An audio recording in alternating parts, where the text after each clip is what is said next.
ምናልባት ድግምት የሚችል ሰው ካለ ጀግና ለዋለው ይድገምብኝ ብያውቃለሁ። አሁንም ይቻላል። እንደ ወንድ የሆነ ጀግና በዓለም አለ የተባለ ጠንቋይ ይድገምብኝ። ይኸው አሁንም የምትሰሙ ካላችሁ ድገሙብኝ። እኔ በጌታችን በመድኃኒታችን በኢየሱስ ክርስቶስ ስም ፍጹም አምናለሁ። ምግባሬ ከሰው ድሃ ሊሆን ይችላል። በክርስቶስ ስም ግን ቀልድ የለም። ስሙን በስመ አብ ወወልድ ወመንፈስ ቅዱስ በጠራሁት ጊዜ ውዬ ባድር አንዳች እንደማይዞረኝ አምናለሁ። በእስራኤል ላይ ጥንቆላ፣ በያዕቆብ ላይ ሟርት አይሰራም። ሰው በጫማ ይደገምበታል በምናምን ይችላል። እኔ ጫማዬን ትቼው ነው የምመጣው፣ ውጭ ትቼው ነው የምገባ። መድገም ይቻላል። 4 ምንም አልሆነም። እናቱ ድንግል ማርያም ለእኔ መጠጊያዬ ናት። በእናትነቱ ምንም ቢሆን ከእሷ አቅፍ እጠጋለሁ።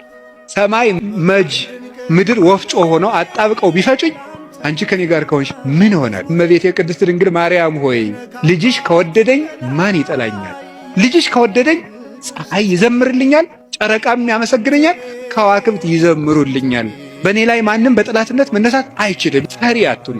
ጠንቋዩን ይሄ ምናምናም ውሸታውን አትስሙት። የእግዚአብሔር ስም የጸና ግንብ ነው።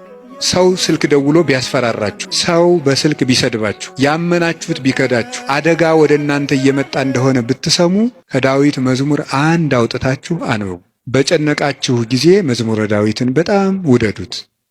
እኔ ማስተማር ከጀመርኩ ጀምሮ ስለ መዝሙረ ዳዊት ነው የምናገረው።